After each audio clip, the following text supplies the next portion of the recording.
Welcome back to Snodland Town TV. So we've been watching the under-23s tonight. I'm with Steve, and Steve, it was a decent game, and I think boys did well to come back to 2-1, but ultimately 3-2 defeat.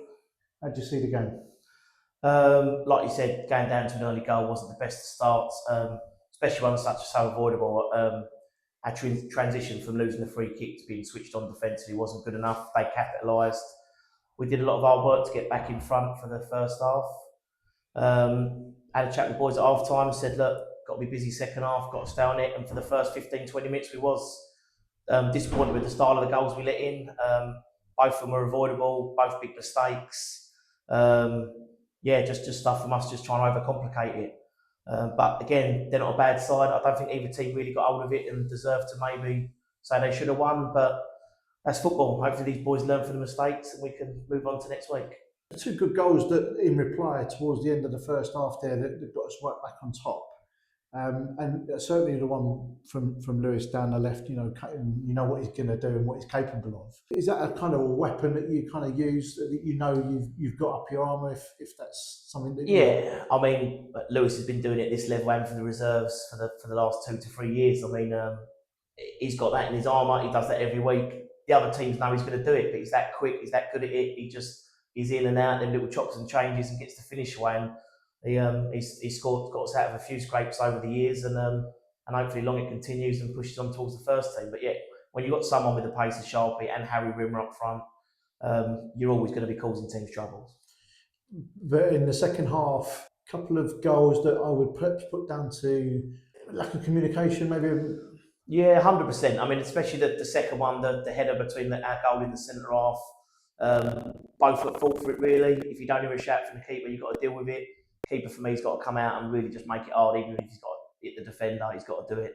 So that was difficult. I mean, that's something that obviously we're constantly trying to train into the players and stuff. Communication's key. It's the 12th man out there, and I definitely think that wasn't the case. And the same with the third one. Ball came into the midfield area, probably not enough communication to Riley. He's turned into trouble. We give the ball away. Bit of a gap between the centre halves. He slotted through and made a good finish. And you make mistakes at this level, you're going to get punished, and that's what happened tonight. I think first half probably on the balance of things. I mean, when the goal disallowed and got back on top. Second half, probably did you feel that perhaps we kind of won the first half and they won the second half? Yeah, a little bit. I feel like neither team won either half, really. I mean, I felt we was quite fortunate to go into one. Although we probably had the slightly better chances, I wouldn't say we dominated them. We were just kind of getting the right opportunities at the right times. We gifted them a goal. Second half, we gifted them a couple of goals. We never took our chances. We had a great free kick to hit the bar. We had a few opportunities, went across the goal, bobbly pitch. Great defensive clearance from one of their players on the line that was coming in for a sure goal for Harry. And you go, it's just kind of one of them games. One team could edge it, but did ever their coach said to me, the draw was probably a fair result. No one really dominated and come away thinking that was a good performance, really. And a couple more games left to go down this season. I think you said to me you got away to Bearsted on Monday. Yeah. Before we're back here on Thursday. So how do you see the last couple of games of the season? What are your ultimate goals for the last couple of games for this season? Well, again, we've got nothing too much to play for. We're going to be sitting mid-table. Like I said, you've got Bearsted away Monday on a lovely pitch. We can get the ball down and play. And then Margate coming in Thursday, and both games will be a tough test, but every game's a winnable game for us. We've got with the firepower we got and the squad we got, I feel we can beat anyone on their day. But again, what I want to see is responses for the mistakes. I don't want to see us trying to turn into trouble or not communicating. So if we can play great football, great. But what I don't want to see is making the same mistakes week in, week out. So as long as they learn for that next week, we can keep the ball, play it simple, move it around, and we're talking to each other and helping each other out, then I'll be happy. Well, you know the pitch at Bearsted is going to help you out if you're looking to play football, because it's a lovely pitch. Yeah. Is that something that you encourage from your team to get the ball down and try and play good football? Yeah, I mean, not many teams want to come here and play, but we still try and get playing. We try and keep possession at the back and try and draw teams in and give ourselves the space we need to be able to hurt teams. Because to be fair, the further we can get them away from their goal, the more space Sharpie's going to get, Harry's going to get, and that's how we really cause teams trouble. So it's better for us to try and keep it in a few more dangerous positions and play it. At the end of the day, if we can do it on this pitch, we can do it on any pitch. So it's development football. They'll learn from it. There's a time and a place for playing and getting rid. And But we're just trying to get them into the right philosophies, and then whichever first team they go off and play for, they should be suited to any style they need to play. And is that your ultimate goal at under 23 level, to try and get these guys ready for first team football somewhere, whether it's here or yeah, 100%. I mean, Jed, our goalie, we loaned him out to Staplehurst this season. A few of our boys were in and around our first team, and Greenways and a few others earlier in the season. They're getting good experience at that level. And then again, obviously, ultimately, I'd love to push them through into our first team and push on there. But if they're going to other clubs and other levels and doing it, at the end of the day, all I want to do is get them a better understanding of the overall game. If they want to go and have a player who wants to be able to keep possession, play a mid-block, do what they need to do, and then basically play through the lines, they can do it. If they've got someone who wants to stick diags and hit areas, they can do that as well. So if I can just create a load more all-rounded individual players, and they'll go and have a better career, that's all we can ask for. Well, we've seen one or two of the under 23s playing in the first team already this season. Do we feel that some of these players are likely to still be around next season to feature in maybe in the first team next season? Yeah, definitely. I mean, I talk to Luke most weeks, and we discuss players, and he knows who I like, and he lets me know who he likes and what he wants us to work on. So yeah, we talk very much, and obviously this season the first team was very much about going up. So giving opportunities sometimes can be limited, but next season we've already highlighted a few that we think are ready, that we want to try to bring in and push him through for under 18. We've got fourth in the under 18s this year. We've got a couple of 16-year-olds.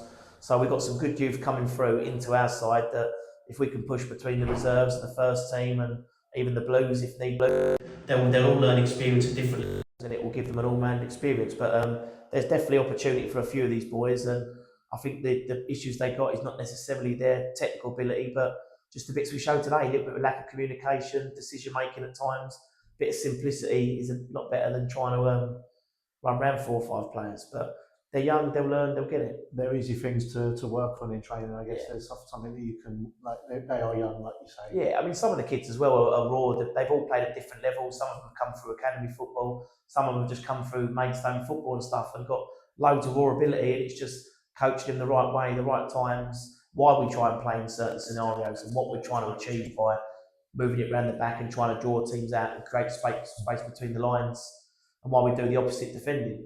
When you have a training session with your boys, do you focus on your opposition strengths, or do you specifically focus on your strengths and what you're capable of doing, or does it depend on the pitch that you're playing on? Talk to me a little bit about your midweek kind of routine. Yeah, so I never try and look at the other teams. We know obviously there's going to be a few teams like your Maidstones and Chathams that are probably going to be technically a bit better than us, and we might have to work a little bit harder. But I'm a firm believer that we need to play to our strengths. There's no point in us trying to stick every man behind the ball, playing against Maidstone and do it. We need to be aggressive, we need to press high. We cause teams trouble when they give us the ball back. If we can get the ball back from our defenders and we can draw teams out and give us the space, that's how we cause teams trouble. So I never really change the way we play, whether it be Maidstone or Bearsted or Staplehurst or Chatham. Whoever we play, we try and go out with the same philosophies. Generally, we know when we're playing the better sides, we might have to be a little bit quicker defensively, a little bit sharper in transition from losing the ball. But 9 times out of 10, we have our game plan. We try and stick to it. We try and work on our stuff in training. So we'll turn up at training on Monday. We won't look too much on, I'll say it's not what you can do about the mistakes we made tonight. All we can do is try and drill into them, communicating better, doing it, trying to see that in training, and then just trying to draw that into the games, because we do our training sessions, and one week we might be doing a lot of final third play. Other times it might be our phases building through the lines and just seeing what we can do. But so one last question. I noticed in the first half, certainly in the first 10-15 minutes, you were calling a lot about, it was a bit quiet out there. You wanted more communication. You wanted them to talk more. Yeah. What is it that you're asking for when you say it's a bit quiet at home now? What is it you're looking for? Yeah, just the communication. I mean, not even just communication. There's a couple of times where I thought Tommy got nailed by the goalie when he dropped the ball. We could have had a penalty. The only person who was calling fit was me and the other coach. Scenarios like that where you're not trying to influence the ref, but they're big decisions where other teams do it and you just think they give that little bit of advantage. So, but communication is key. If you're going into a thing and you get that communication as to whether you're a man your left shoulder, if you've got time to turn, if you need to bounce the ball back, they might see other scenarios where we've got the ball and the ball's come to them, they might not see that the right back's free. Someone's giving them that information. It almost makes it easier for them to make that pass. And it's just it's bits like that where you just try and really work on going through the line. Same with defensively. The boys at the front, they should be able to help us defensively. They can see everything going back. They haven't got to be there, but they can see if someone's got an overload on their shoulder, if they might have 2-on-1, if they might have to, there might be someone coming from a deep run they've not seen. They haven't got to run and do it, but they can tell someone else and give them that opportunity before it might be too late and they've already gone past them and they don't see it. So communication's massively key for what we do it. But I do feel watching all the teams, I don't think any of these teams really communicate enough at this level. You see it in the first team. These 23 boys, it's all great, it's all technical, everyone can pass the ball, but just them little fine details, just helping each other out, I think is probably the main difference between the 23s and stepping to the firsts. Okay. Well, thanks for your time anyway. I appreciate it. No worries, thanks. Congratulations on the result today, but hopefully 2 more games to go, we can pick up some positive results. Lovely, thanks. Thanks for your time. Nice one. Cheers.